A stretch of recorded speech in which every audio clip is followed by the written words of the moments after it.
Vous êtes sur la RTVL, la radio-télévision La Vérité qui Libère. Mesdames et messieurs, merci d'avoir choisi la radio-télévision qui libère pour vous informer. Bienvenue à cette édition du journal dont voici les sommaires.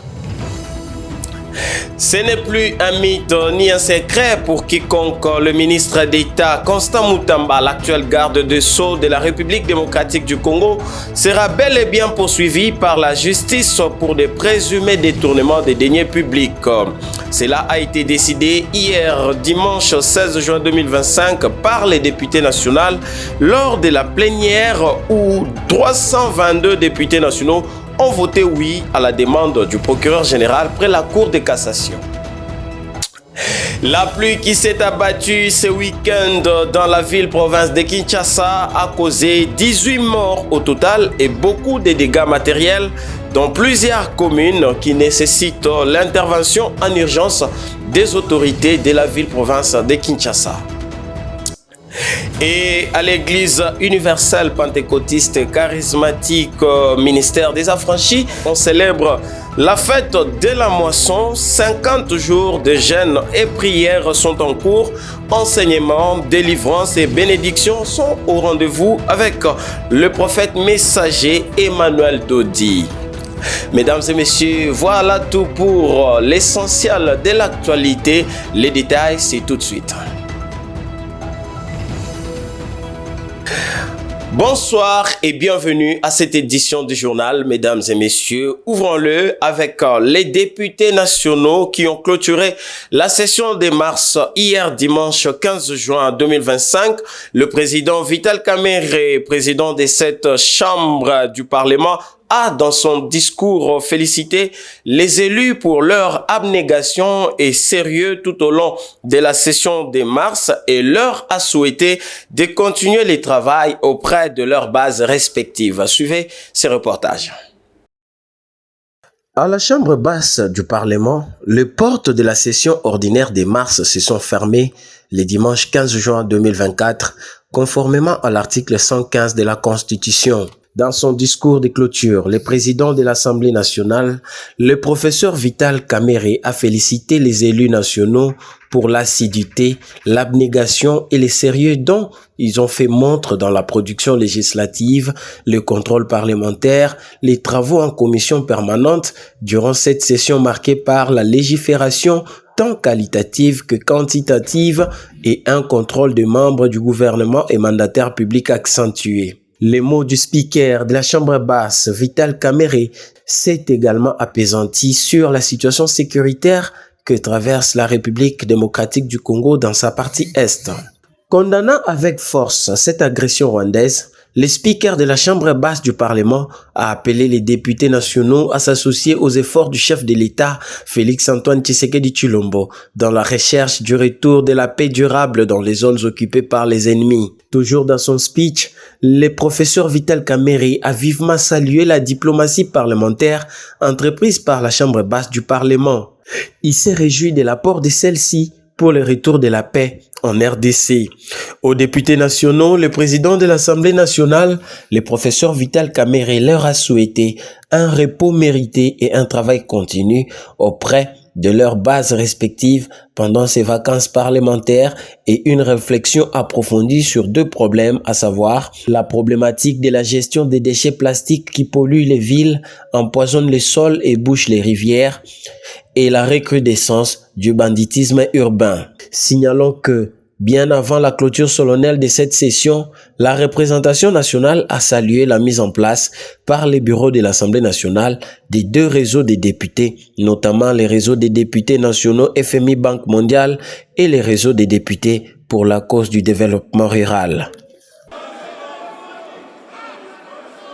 Notez également qu'au Sénat, la session s'est clôturée le même jour. Le président de la Chambre haute du Parlement, Jean-Michel Samaloukonde, a, dans son discours, appelé les sénateurs à soutenir les efforts du chef de l'État, Félix-Antoine Tshisekedi Tshilombo, dans la recherche de la paix. Il a aussi demandé à la communauté internationale d'appliquer les sanctions prises contre l'agresseur de la République démocratique du Congo. Et avant de clôturer la session dans la chambre basse du Parlement, les députés nationaux ont répondu favorablement à la demande du procureur général près la Cour de cassation de poursuivre le ministre d'État en charge de justice Constant Mutamba.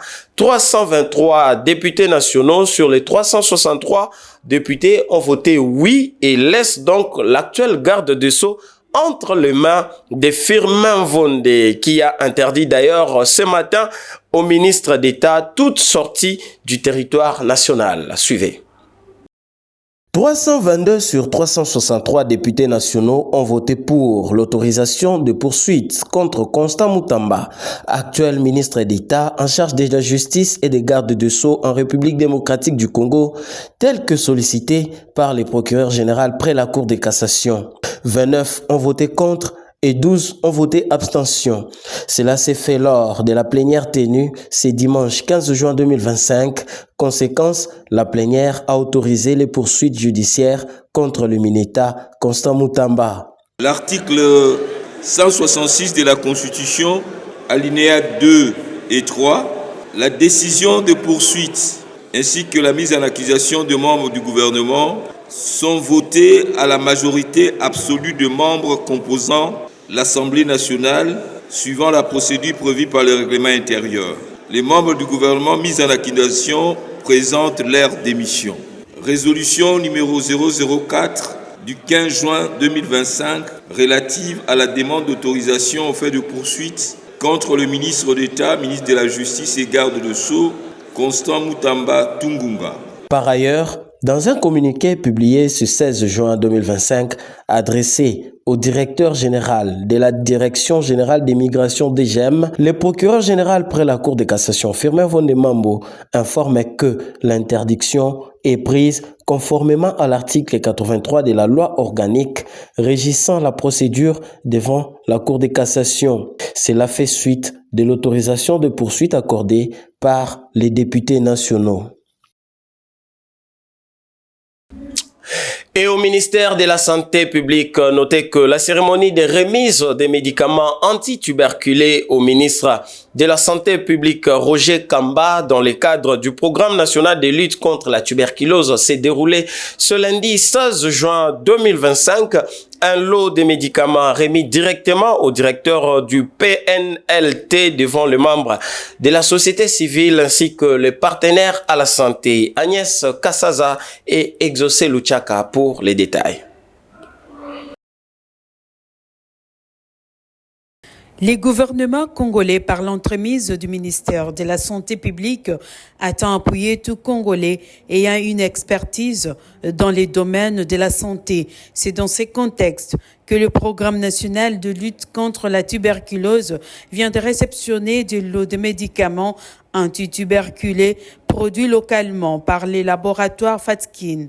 Ces lots de médicaments est destiné à couvrir plus de 47 000 patients pour 13 provinces de la République démocratique du Congo. Le ministre de la Santé, le docteur Samuel Roger Kamba, a fait savoir que cela s'inscrit dans le cadre de renforcer la riposte nationale contre la tuberculose, une pathologie qui demeure très préoccupante en termes de morbimortalité en République démocratique du Congo. Alors la cérémonie d'aujourd'hui marque la réception officielle du premier lot de médicaments antituberculeux de première ligne produits localement par ce laboratoire Fatskin dans le cadre du programme national de lutte contre la tuberculose. Ce lot est destiné à couvrir les besoins de 47 438 patients répartis dans 13 provinces et il s'inscrit dans une dynamique d'intégration locale des solutions thérapeutiques. Les directeurs du programme national de lutte contre la tuberculose, le docteur Jean-Pierre Malimba, a par cette occasion donné les statistiques de personnes atteintes par la tuberculose et qui nécessitent une prise en charge adéquate. Aujourd'hui, on est pratiquement autour de 258 000 malades. Ça, c'était déjà les statistiques de l'année passée. Mais au moment où je parle, nous avions plus de 16 000 malades qui sont en attente antituberculeux, c'est-à-dire qu'on n'avait pas de produits sur le marché. Et d'ailleurs, nous sommes en rupture totale parce que nous attendions des produits qui devaient arriver, qui n'étaient pas arrivés.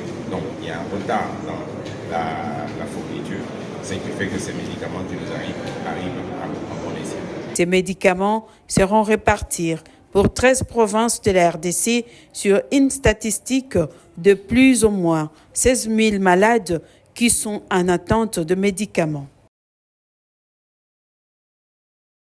Et on parle autre chose. Notez que les gouverneurs des provinces du Nord et Sud Kivu ainsi que celui du Maniema ont signé un accord de coopération interprovinciale le samedi 14 juin 2025 à Kolwezi.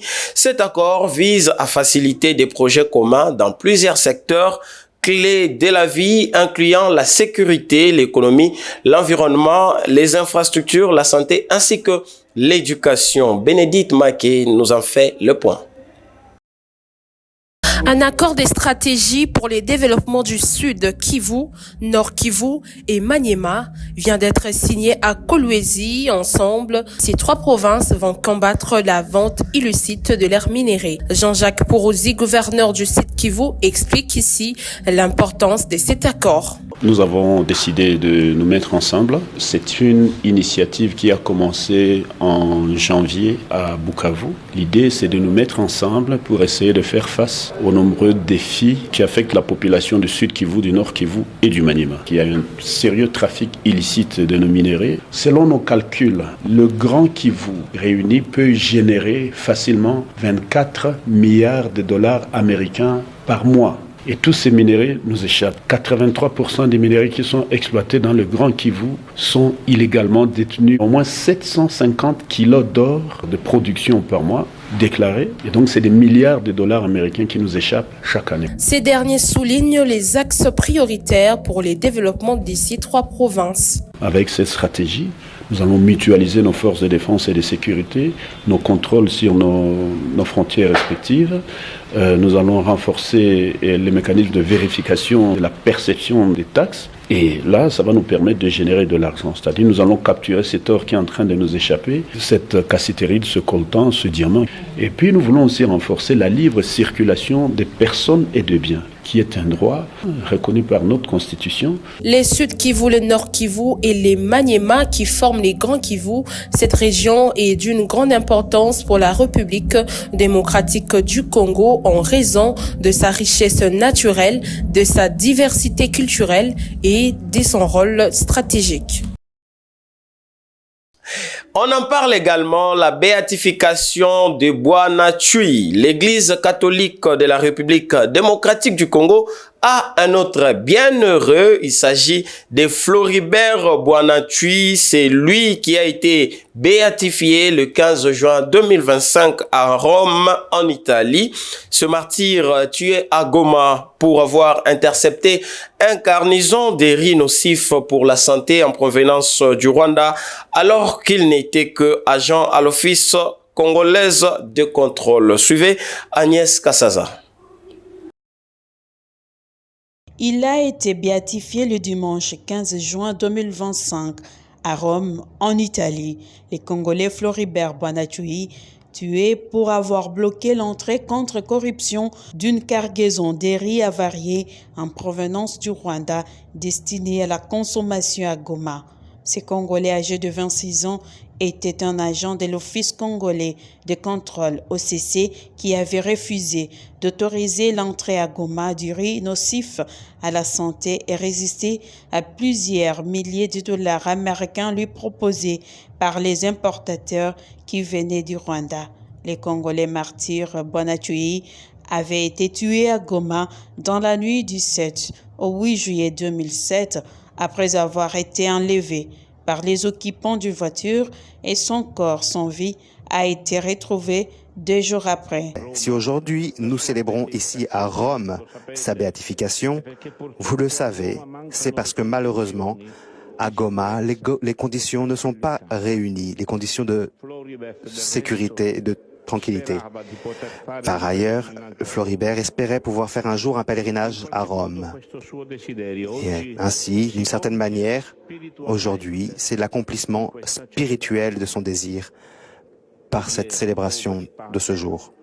C'est en novembre 2024 que le pape François avait décidé de sa béatification et la date du 15 juin 2025 que ce Congolais martyr vient d'être béatifié devant une importante délégation de Congolais venus de par le monde en faveur de ces jeunes membres de la célèbre organisation Saint-Egidio spécialisée dans la résolution des conflits.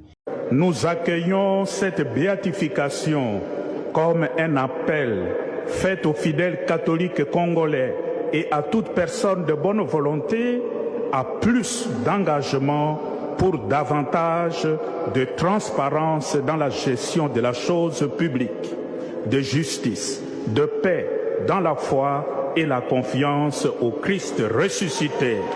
Il est le 7e bienheureux de l'Église catholique de la République démocratique du Congo après Isidore Bakandia, Anouarit Ningapeta et le martyr d'Ovira. Et dans le même chapitre, la délégation gouvernementale qui était conduite par le ministre de la Communication et porte-parole du gouvernement, Patrick Mouyaya, pense qu'il était important pour la République démocratique du Congo d'assister à cette cérémonie qui représente la paix, car ces derniers voulaient la paix dans son engagement dans la société. Propos recueillis par Agnès Kassaza.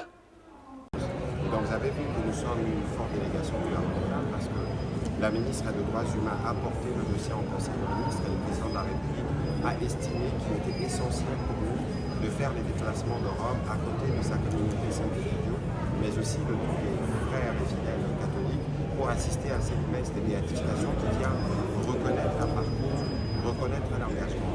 26 ans, on aurait pu facilement céder au piège de la corruption. 26 ans, on aurait pu s'y préserver. Mais le choix qu'il avait fait de préserver la vie des autres en adoptant une posture ferme contre la corruption, je pense qu'aujourd'hui c'est un élément essentiel qui doit enseigner les jeunes, non pas seulement en République démocratique du Congo, mais aussi les jeunes à travers le monde. Et pour nous, en tant que compatriotes de Floribert, nous sommes honorés d'être témoins de cette cérémonie de béatification. La cérémonie de ce jour a tourné une forme de solidarité et des appels pour le retour de la paix pour cette partie de la République démocratique du Congo où Floribert servait. Il voulait le bien, il ne voulait pas que cette population puisse mourir d'empoisonnement des produits importés, mais aujourd'hui, l'empoisonnement c'est la guerre. Et donc c'est aussi une occasion pour nous de voir que le monde est solidaire, qui vient rencontrer la détermination du président de la République et du gouvernement à œuvrer pour le retour de la paix que nous voulons durable et définitive dans cette partie du monde. Je l'ai dit au sommaire, en pleine célébration de la fête de la moisson, l'Église universelle pentecôtiste charismatique ministère des Affranchis a honoré la fête de la nouvelle lune ce dimanche 15 juin 2025. La cérémonie s'est donc déroulée dans l'enceinte de la citadelle dans la commune de Limité, 817 avenue de la Révolution, quartier résidentiel 6e rue. C'est un récit de Dodo Kalonji. Suivez. Est-ce que vous croyez, oui, que je suis celui qui devrait venir? Amen. Le calendrier divin a été respecté à l'Église universelle pentecôtiste charismatique, ministère des Affranchis. Il s'agit de la célébration de la fête de la nouvelle lune sous la puissance de la moisson le dimanche 16 juin 2025.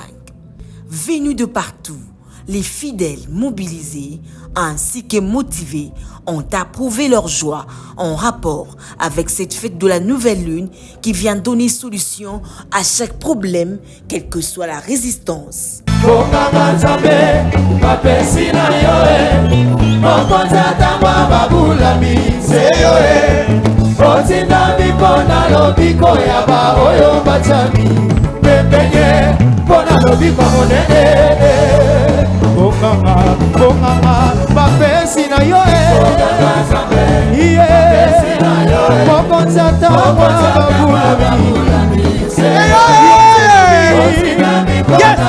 Après L'étape de l'adoration, louange et autres s'en est suivie de la concrétisation de la dite fête sous les paroles des bénédictions déclarées par le prophète messager et envoyé de Christ Emmanuel Dodi. La bouche autorisée de Dieu le Père a fait savoir en outre que la bénédiction de cette fête de la nouvelle lune se résume dans la délivrance de toutes sortes d'œuvres de l'ennemi. Nazongele bino Zamba yebisi ngai bosh ba oyo nyonso na ba bénédiction nyonso ya mokolo ya lelo se résume dans ceci. Bloqué yango koma ngona motema nakanye soki oza na foi la colonel tant pis. Si tu es venu blaguer tant mieux. Il y a ceux qui croient en Dieu et en moi pendant 7 ans. Ils espèrent qu'en Dieu. Pour ça, Dieu me dit ceci. Et avec vœu. Il m'a parlé avec vœu. Pas avec promesse, avec vœu. Dans le domaine sanitaire de la santé. Na finance, na plan conjugal, na plan matériel, social, physique, pas limitation, pas barrière, ezala ya batu bakufa bazana bomoshi, ezala ya mibali ya kala ya basi ya kala bokabwana, ezala ya bana ba pesa kindoki, ezala ya mutwaza ndoki aza occultiste. Ezala bakenda bakunda veni na yo na nkunda bakunda kobota na yo na cimetière babebisa musala lelo zamba bebisi misala ya munguna alobi na yebisa bino bokende liboso. Il est à noter que la fête de la nouvelle lune célébrée chaque dimanche qui tombe le 10 ou après du mois est celle qui vient donner espoir dans la vie de chacun tout en accordant toutes les bénédictions de l'humanité, autrement dit, la nouvelle lune est l'accomplissement des promesses. Retenons que l'Église universelle pentecôtiste charismatique, ministère des affranchis, est celle qui célèbre les fêtes de l'Éternel de génération en génération comme énuméré dans les livres de Lévitique chapitre 23.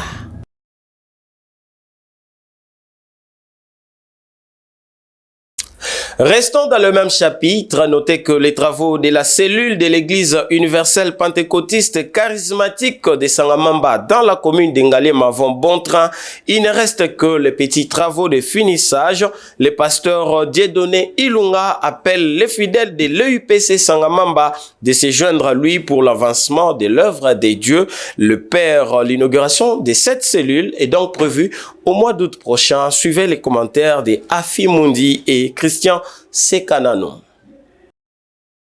Tout est bien qui finit bien. Les travaux de la citadelle de l'église universelle pentecôtiste charismatique, cellule de Sangamamba, dans la commune d'Ngalema, touche à sa fin après une année de dur labeur du fils de la maison, le pasteur Dieudonné Ilunga, qui explique ici le déroulement des travaux. Les travaux qui ont été effectués avant, on a tellement avancé à telle enseigne que nous voulons nous arrêter quelque part parce que le temps s'approche et nous voudrons que les activités commencent. Il ne reste que le petit travaux de finissage sur l'autel, les plafonds et les carrélages. Le pasteur Dieudonné Ilunga fait appel aux personnes de bonne volonté qui veulent soutenir l'œuvre de Dieu le Père à se joindre à lui. Vous allez voir dans l'ensemble ce que nous avons réalisé.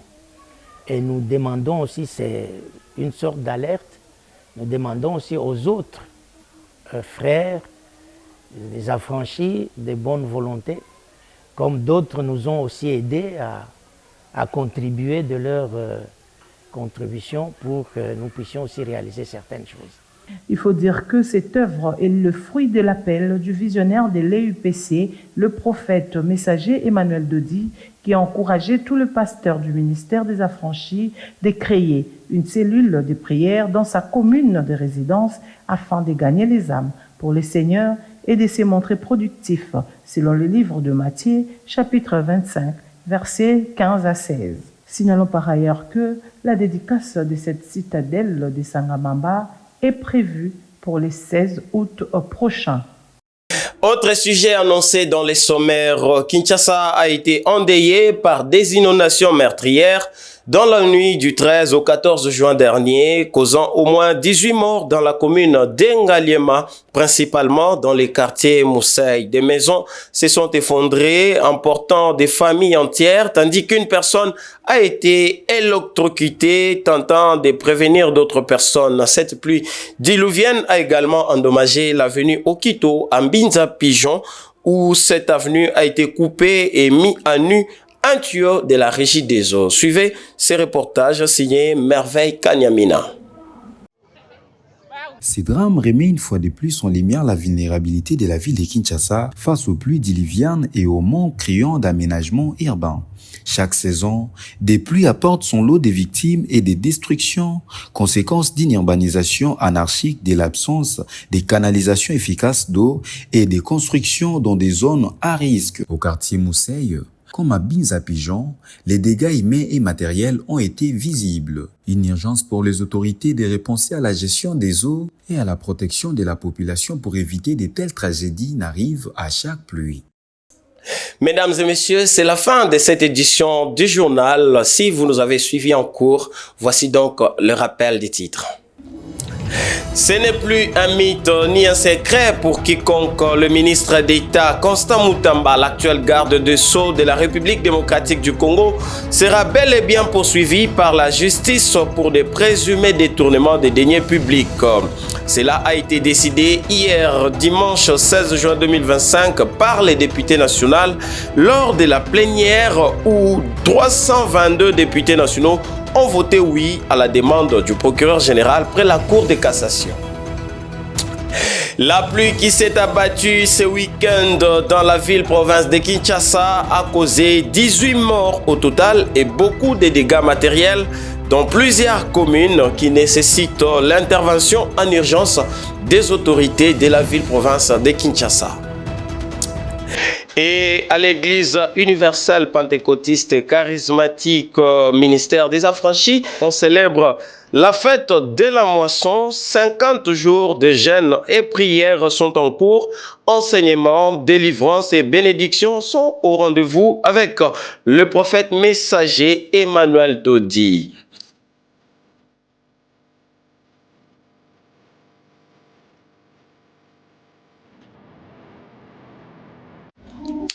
Mesdames et messieurs, vous avez été nombreux à nous suivre. Nous vous disons merci pour la confiance et la fidélité que vous nous faites montre. Dites merci à Prince Tichik, Serge Kassongo, Steve Kikomo ainsi que Pius Chimanga qui ont réalisé ce journal. Dites également merci à l'équipe rédactionnelle de la radio-télévision La Vérité qui Libère. Quant à moi, je vous dis merci, au revoir et bonne suite de programmes sur nos antennes.